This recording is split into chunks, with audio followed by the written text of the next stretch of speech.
Hey guys, good afternoon and welcome back to my channel. সকালবেলা call time ছিল, কাজ করলাম, তারপর এখন আমি বাড়ি ফিরছি। আর আজ আমার স্যালারি এসেছে, তাই একটু নিয়মরে যাবো। চিট ডে, ডায়েট বন্ধ আছে। এই নিয়মরে ঢোকার চক্করে আর একটুর জন্য আমার বাসটা মিস হয়ে যাচ্ছিল, রীতিমতো দৌড়ে দৌড়ে বাসটা ধরেছি। যাই হোক, তারপর সন্ধেবেলা গিয়েছিলাম একটু দিদিভাইদের বাড়িতে। যেহেতু পরের দিনকে নীল ষষ্ঠী ছিল, তাই রাস্তায় এত ভিড়।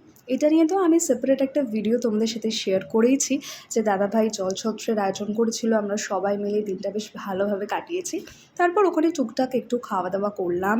রিকরিকি যখন সবাইকে এই জিনিসগুলো দিচ্ছিল, একটু ভিডিও করলাম। আর সেদিন এত গরম লাগছিল যে আমার মুখ লিটারালি জ্বালা করছিল। তাই ওখানে বেশ কিছুক্ষণ সময় কাটানোর পর ডিরেক্ট আমি দিদিভাইদের বাড়িতে গিয়ে একটু স্কিন কেয়ার করে নিই। আর ডিনার করে আমি আর রিকরিকি একটু লিটল কৃষ্ণা দেখছিলাম, যেটা দেখতে আমার দারুণ লাগে। পরের দিন সকালে যেহেতু আবার কল টাইম ছিল, আমি তাড়াতাড়ি ঘুমিয়ে পড়ি। আজকের মতো এই পর্যন্ত। ভিডিওটা ভালো লাগলে একটা লাইক করো। টাটা।